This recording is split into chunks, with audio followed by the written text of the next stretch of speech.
स्वागत है आप लोगों का आपके अपने educational channel home science with Pooja में, जिसमें हम अभी तक जो है न्यूट्रिशन साइंस की बात कर रहे थे। कंप्लीट हो चुका है और मैंने आपसे वादा किया था, प्रॉमिस किया था कि अब जो क्लासें आपको मिलेंगी वो सीडी की मिलेंगी, क्योंकि रीज़न ये है कि जो सीडी का पोर्शन है, बहुत सारा पोर्शन हमारे सी टेट में आ रहा है।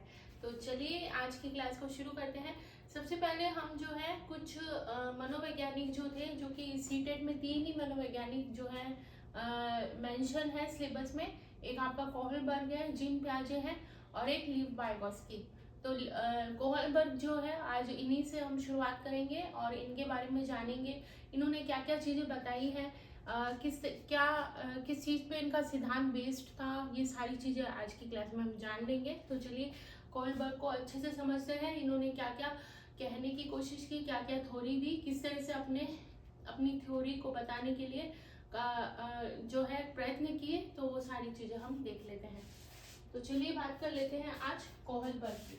कोहलबर्ग जो है इन्होंने, ये सबसे पहले आप ये जान लीजिए, तीनों वैज्ञानिक जो है अभी सिलेबस में आपके, ये इनमें से कोहलबर्ग और लीव वाइगोस्की ये दोनों ही जीन पियाजे से प्रभावित थे, इनके विचारों से। ये इन दोनों के विचारों से प्रभावित है, इसीलिए इनके दोनों के ही, कोहलबर्ग और लीव वाइगोस्की जो है, इनके विचार जीन पियाजे से मिलते जुलते हैं। तो चलिए बात कर लेते हैं कोहलबर्ग की। कोहलबर्ग जो है इनका जो सिद्धांत था, जो थ्योरी इन्होंने दी थी, वो किस पर बेस्ड थी?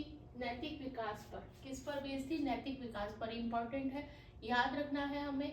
कोहलबर्ग की थ्योरी जो थी वो किस पर बेस्ड थी? नैतिक विकास पर।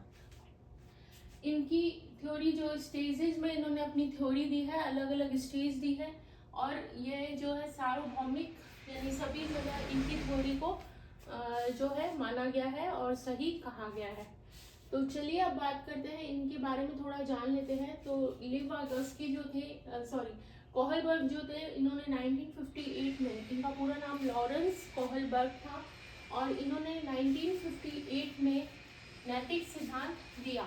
इन्होंने कोहलबर्ग ने नैतिक सिद्धांत दिया 1958 में।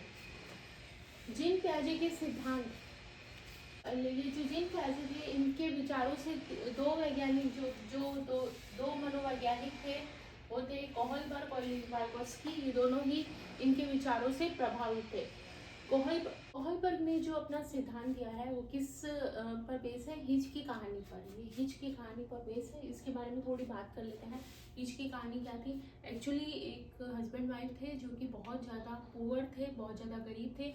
इनकी जो पत्नी थी, वो हम समझ लेते हैं, इनका नाम था राकेश। राकेश की जो पत्नी थी बहुत ज़्यादा बीमार थी, है ना, बहुत ज़्यादा बीमार थी, और इनके पास खाने के लिए पैसे नहीं थे, तो दवा के लिए कहाँ से आते? तो जो राकेश था, उन्होंने सोचा कि चलो कहीं से चोरी कर लेते हैं और चोरी करके इनकी दवा इनको दे देते हैं, ताकि ये जो है ठीक हो जाए। लेकिन दूसरी बात ये थी, इनके मन में दुविधा थी, मतलब राकेश की चोरी करें या नहीं करें। दूसरी इनके दिमाग में ये आ रही थी कि चोरी अगर नहीं की तो मेरी पत्नी की डेथ हो जाएगी। तो ये दोनों चीज़ें यहाँ पर काफ़ी बार जो है आपको रिपीट मिलेगी।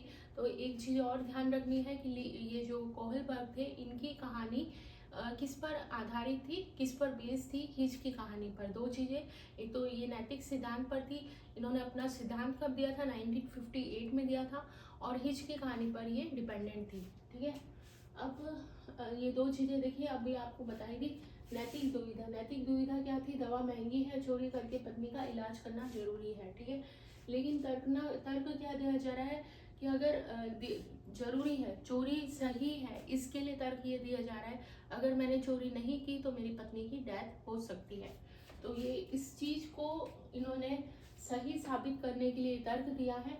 अब जो लीव वाइगोस्की थे, इनकी जो थ्योरी है ये स्टेजेस में बांटी गई है, अभी आपने देखा, और ये 3 स्टेज में बांटी गई है। 3 में, जिसे टू हर एक स्टेज को, each stage divided into two level, two level में बांटा है। एक्चुअली थोड़ा सा जो है डिस्टर्बेंस चल रहा है, कंस्ट्रक्शन का काम है, इसलिए मैं कोशिश कर रही हूँ बीच बीच में रोक कर, लेकिन आपको जो आवाज़ है वो क्लियर ही आएगी। तो ये बात कर लेते हैं लीव वाइगोत्स्की, ये सॉरी लॉरेंस हॉलबर्ग जो थे, इन्होंने अपनी स्टेजेस को, हर एक स्टेज को 2 लेवल में बांटा है। ठीक है, पहली जो स्टेज थी वो थी प्री कन्वेंशनल, जो कि बच्चा ये कौन सा है, इसमें 4 से लेके 10 तक। आपको याद है लीव वाइगोत्स्की जो है, इन्होंने भी अपनी थ्योरी दी है, लेकिन इन्होंने अपनी थ्योरी में बच्चे की एज को डिफाइन नहीं किया है, जिसे हम बाद में डिस्कस करेंगे। ZPO ये सारी चीज़ें जो मोर नॉलेजेबल पर्सन, इसमें इन्होंने अपनी जो बच्चा है उसकी ईयर, उसका एज जो है उसको डिफाइन नहीं किया, जबकि कोहलबर्ग जो है इन्होंने अच्छे से इस चीज़ को डिफाइन किया है। तो प्री कन्वेंशनल, इसमें जो एज है बच्चे की वो क्या रहेगी, 4 से लेके 10 तक। इसमें 2 लेवल में इसे बांटा गया है। पहला है आज्ञाकारिता और दंड। देखिए, आज्ञाकारिता और दंड, बच्चा जो है पेरेंट के डर से वह काम करेगा जो पेरेंट्स को सही लगेगा, लेकिन अभी तक बच्चे के अंदर नैतिकता नहीं आई है। 4 से लेकर 10 साल का बच्चा जो है, इसमें नैतिकता नहीं आती है। वो सिर्फ डर की वजह से वह सारे काम करता है, जिससे कि माता पिता जो है उससे डांटे नहीं। जैसे कि होमवर्क कर लिया उन्होंने, डर की वजह से माता पिता के कोई गेस्ट आ रहा है तो उनको अच्छे से विश कर रहे हैं, नमस्ते वगैरह कर रहे हैं, लेकिन उनको ये नहीं पता है कि सही है, ये नैतिकता आई है उनमें, नहीं आई है। ऐसे एक एग्जांपल आपको देती हूँ। होता है कई बार ऐसा होता है कि हमारे घर पर गेस्ट आते हैं और हम कई सारे जो है नाश्ता गेस्ट को सर्व करते हैं। तो ऐसे में बच्चा खड़ा रहता है सामने, तो वो सोचता रहता है कि मैं इसे खाऊं कि नहीं खाऊं। फिर माता पिता के डर की वजह से वह उस चीज़ को नहीं खाता है, लेकिन उसके दिमाग में ये रहता है। जबकि अगर उसमें नैतिकता आ जाती तो ये इस चीज़ को, उसके मन में ये थॉट आता ही नहीं, लेकिन उसमें नैतिकता नहीं आई है, लेकिन डर की वजह से वो नहीं लेता है। जैसे ही माता पिता इधर होते हैं, गेस्ट इधर उधर जरा भी नज़र होती है तो वो तुरंत जो है कोई भी चीज़ उठा के खा लेते हैं। इसका मतलब बच्चे में नैतिकता नहीं आती है 4 से 10 साल के बच्चे में। व्यक्तिवाद और विनिमय, एक काम के बदले दूसरा काम। फॉर एग्जाम्पल, जैसे कि मुझे बच्चा जो एग्जाम्पल के लिए कोई बच्चा है, वो कह रहा है कि मुझे ना मम्मी चाह रही है कि बच्चा जो है अच्छे से अपना कल क्लास टेस्ट है और वो प्रिपेयर कर ले। बच्चा कह रहा है कि ठीक है मैं क्लास टेस्ट प्रिपेयर कर लूँगा, लेकिन आप मुझे ये चीज़ दिला के दोगे, ये टॉय ला के दोगे, तभी मैं ये काम करूँगा। तो बच्चा क्या कर रहा है, एक काम कर रहा है, लेकिन उसके बदले वो चीज़ मांग रहा है कि हाँ ये कर दोगे तो मैं ऐसा कर लूँगा। तो ये है व्यक्तिवाद और विनिमय। तो ये फर्स्ट जो था स्टेज कन्वेंशनल, प्री कन्वेंशनल, 4 से 10 साल का बच्चा। आज्ञाकारिता, दंड मतलब आज्ञा कर रहा है, पालन कर रहा है सब चीज़ों का, दंड के कारण, डर की वजह से। दूसरा व्यक्तिवाद विनिमय, बच्चा अपनी सोच रहा है और कोई भी काम कर रहा है तो किसी चीज़ के बदले में कर रहा है। नेक्स्ट है कन्वेंशनल, जो पारंपरिक कहलाता है, और इसकी एज जो है 10 से लेकर 13 वर्ष है। इसे 2 भागों में बांटा गया है। इंटरपर्सनल, इसमें बच्चे के अंदर गुड बॉय और बैड बॉय की जो कॉन्सेप्ट है वो डेवलप हो जाते हैं। तो 10 से 13 साल का बच्चा जो है उसमें गुड बॉय और बैड बॉय के कॉन्सेप्ट क्लियर हैं और अच्छे से डेवलप होते हैं। अथॉरिटी एंड सोशल ऑर्डर, इसमें क्या है, समाज में स्वीकार्य, इसमें बच्चा वही काम करता है जो कि समाज के लिए स्वीकार्य है, जो समाज में सही मानी जा रही है चीज़ें, उन्हीं को वो करता है, ऐसे कामों को ही करता है, क्योंकि उसे पता है अगर मैंने ये काम नहीं किया तो फिर मुझे दंड मिल सकता है, या मेरी आलोचना हो सकती है, या क्रिटिसाइज हो सकती है। नेक्स्ट है प्री कन्वेंशन पोस्ट कन्वेंशनल, यानी 3 भागों में, प्री कन्वेंशनल और post conventional. Post conventional social और यूनिवर्सल, सोशल रूल्स का ये पालन करते हैं, इसमें सोशल रूल्स का पालन करना, तो ये इसमें सोशल रूल जो है उनका पालन करते हैं। यूनिवर्सल, इसमें वो सारी चीज़ों को फॉलो कर रहा है जो यूनिवर्सली सही है, और इस समय तक बच्चे में वो सारी चीज़ें आ जाती हैं कि वो खुद से ही उन चीज़ों को फॉलो करता है।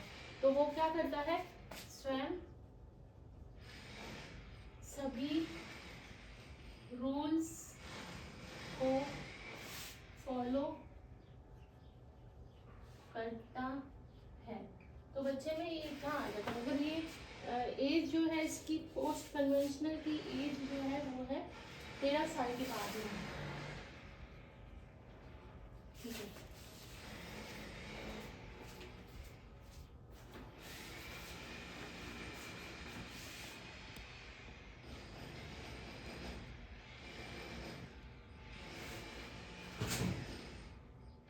तो नेक्स्ट आपका है पोस्ट कन्वेंशनल, और ये 13 साल के बाद का बच्चा जो है उसमें होता है रूल्स को खुद फॉलो करना है, और यूनिवर्सल को जो भी चीज़ जो है रूल मतलब बताई गई है वो खुद से ही फॉलो करता है, उसमें सारी समझ इतनी आ जाती है कि वो उन चीज़ों को फॉलो करता है जो यूनिवर्सली सही है, मतलब समाज के लिए स्वीकार्य रूल्स को अच्छे से फॉलो करता है।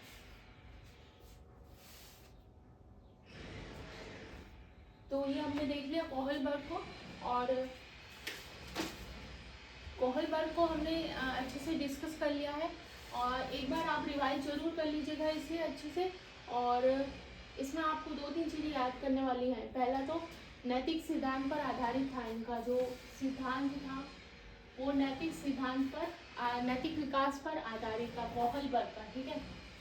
लॉरेंस कोहलबर्ग और ये लिव वाइगोत्स्की दोनों ही जीन पियाजे के विचारों से प्रभावित है, इसीलिए इनकी थ्योरी काफ़ी कुछ इनसे मिलती जुलती है।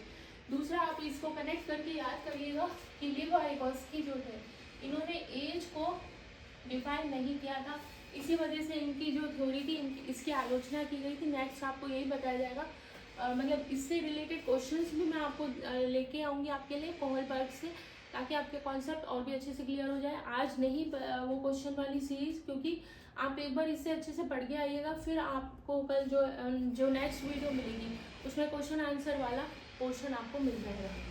नेक्स्ट है कोहलबर्ग का सिद्धांत जो है इसकी कहानी पर है, ये इम्पॉर्टेंट है। नैतिक दुविधा, और आपने देख लिया कि पहले तो वो क्या कर रहा है कि उसको पता है कि दवा महंगी है, चोरी करनी, लेकिन तर्क क्या दे रहा है कि चोरी नहीं की तो मेरी पत्नी की डेथ हो जाएगी, ठीक है। और ये 3 स्टेजेस इन्होंने दी है कोहलबर्ग ने, और हर एक स्टेज को 3 लेवल में इन्होंने डिवाइड किया है। पहला प्री कन्वेंशनल है, दूसरा कन्वेंशनल है, और तीसरा जो है पोस्ट कन्वेंशनल। प्री कन्वेंशनल आज्ञाकारिता और दंड, बच्चा आज्ञा का पालन कर रहा है डर की वजह से। व्यक्तिवाद और विनय में बच्चा कोई भी काम कर रहा है तो अपना ध्यान रखता है, खुद का पर्सनल भी उसे पता है, और वो कोई भी काम कर रहा है तो किसी काम के बदले में कर रहा है। कन्वेंशनल 10 से 13 वर्ष के बच्चे में है, और इसमें interpersonal good boy bad boy के जो कॉन्सेप्ट है वो क्लियर अच्छे से डेवलप हो जाता है। अथॉरिटी, सोशल ऑर्डर, समाज में जो भी चीज़ें स्वीकार्य उन्हीं को वो करता है। नेक्स्ट पोस्ट कन्वेंशनल 13 साल के बाद का बच्चा है, और इसमें सोशल रूल्स का पालन करना सीख जाता है, यूनिवर्सली जो चीज़ें सही हैं उनको अच्छे से फॉलो करता है। तो चलिए आज की क्लास को यहीं पर एंड करते हैं। अब जो क्लास आपको मिलेगी कोहलबर्ग के जो क्वेश्चंस हैं उनके बारे में हम डिस्कस करेंगे, और अगर समय बचा तो लिव वाइगोत्स्की को भी शुरू कर देंगे। तो चलिए क्लास को यहीं पर एंड करते हैं, मिलते हैं हम नेक्स्ट क्लास में। आप सभी का सपोर्ट बहुत ज़्यादा ज़रूरी है, और अच्छे से देखिएगा। सीटेट की तैयारी आपकी एकदम अच्छी होगी, सीडी का पोर्शन मैं पूरा आपको इसमें कवर करवा दूँगी। चलिए मिलते हैं नेक्स्ट क्लास में। Thank you so much.